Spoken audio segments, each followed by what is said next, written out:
So 27th నుంచి కూడా కొంచెం ఎక్కువగా రైన్స్ మ్యాక్సిమం పడడానికి ఆస్కారం ఉంది. ఓవరాల్గా స్టేట్ మొత్తం కూడా రైన్స్ ఉంటాయి.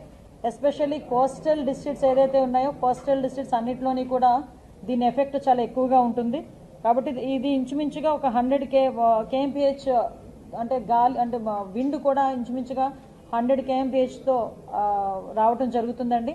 కాబట్టి దీన్ని కొంచెం తీవ్రంగానే పరిగణించి దీన్ని కొంచెం సీరియస్గానే తీసుకొని స్టేట్ గవర్నమెంట్ ఆల్ హెచ్ఓడీస్కి కూడా ఇన్స్ట్రక్షన్స్ కూడా ఇవ్వడం జరిగింది.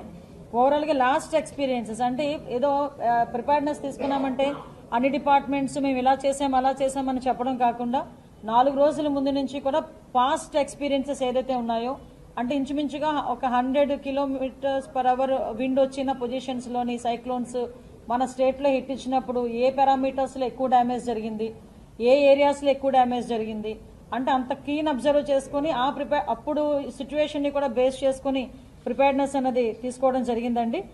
అంటే ఓవరాల్గా చూసుకుంటే లాస్ట్ మనకి హుద్ టైంలో 185 kmph నుంచి 200 kmph వరకు మనకి విండ్ పొజిషన్ ఉండేది. ఈ రోజు మనం చూసుకుంటే 100 kmph వరకు ఉంది. లాస్ట్ 2023లో జరిగిన ఒక సైక్లోన్ ఒకటి ఉంది, దాంట్లో మాత్రమే మనకి ఇంచుమించుగా 120-100 kmphతో విండ్ మనకు వచ్చింది. సో ఇప్పుడు అవన్నీ కూడా బ్యారేజ్ వేసుకొని వాటన్నిటినీ కూడా ఒక కేస్ స్టడీస్ కింద తీసుకొని ఫర్దర్గా ఎటువంటి ఇబ్బందులు రాకుండా చూసుకునే బాధ్యత గవర్నమెంట్ స్టేట్ గవర్నమెంట్ చాలా సీరియస్గా తీసుకున్నారు.